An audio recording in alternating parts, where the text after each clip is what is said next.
Conference, I now introduce a very brave young woman who you saw in the film, whose father has been in prison for 65 years in Burma for political activity, Waynin Winton.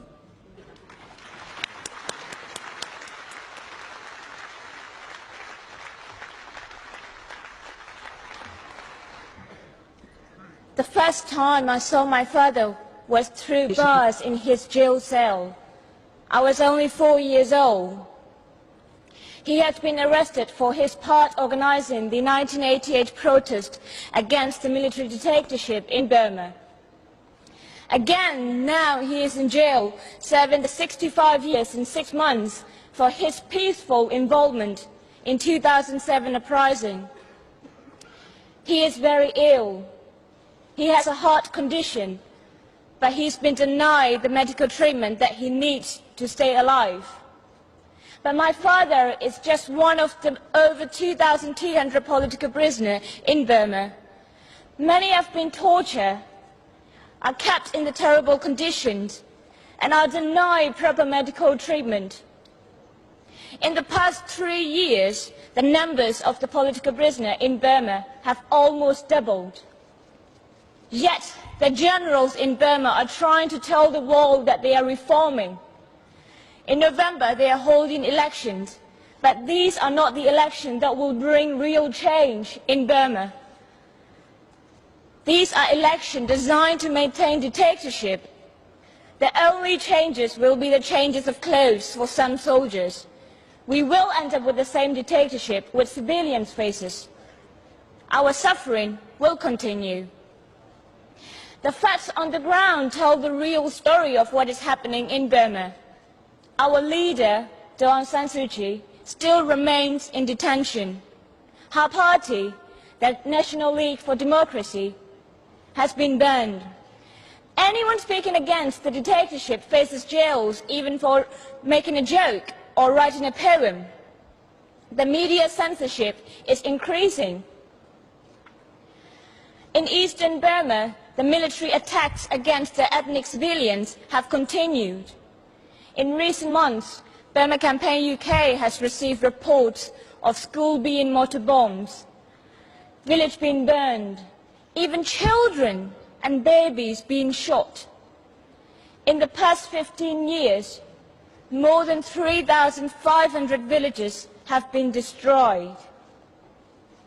These are not the acts of the regime about to bring democracy to my country.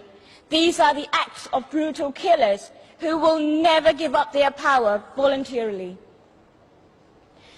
I would like to take this opportunity to say my thank you to Labour Party for its support while in government.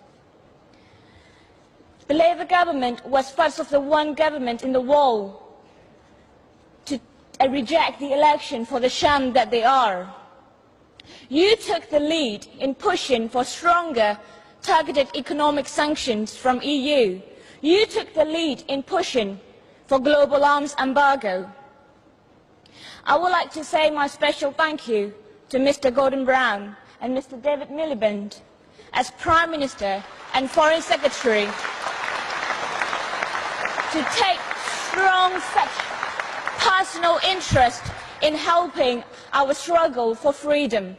We are very grateful. But I cannot say the same about the United Nations. We have seen lots of statements about concerns from the UN Secretary General, but no action. Again and again, the regime in Burma gives promises of reform that they never keep. Again and again, the United Nations say, let's wait and see if they change. While they wait and see, political prisoners died in prison. While they wait and see, women are raped. While they wait and see, more villages are burned. Generation after generation of children have to grow up in poverty and fears. Their childhood lost. The UN and other countries' governments seem content to sit back and do nothing. These things cannot be allowed to continue. The generals in Burma, they are not immune to pressure. It is just that the right kind of pressure hasn't been applied yet.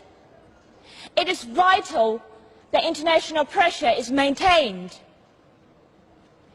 We need to use every single tool we can to pressure the generals to enter the dialogue with Aung San Suu Kyi and ethnic representatives.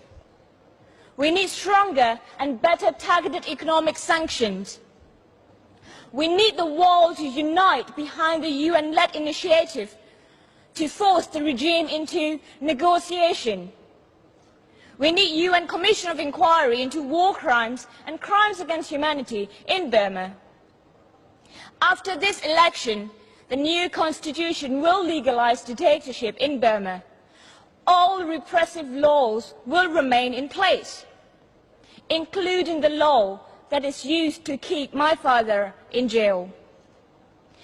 There are times I almost lose hope. There are times I think I will never see my father again in my life. But I think of his bravery.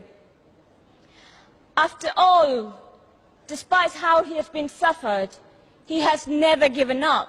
And I know he never will. And I know we can win our freedom. But we need your help.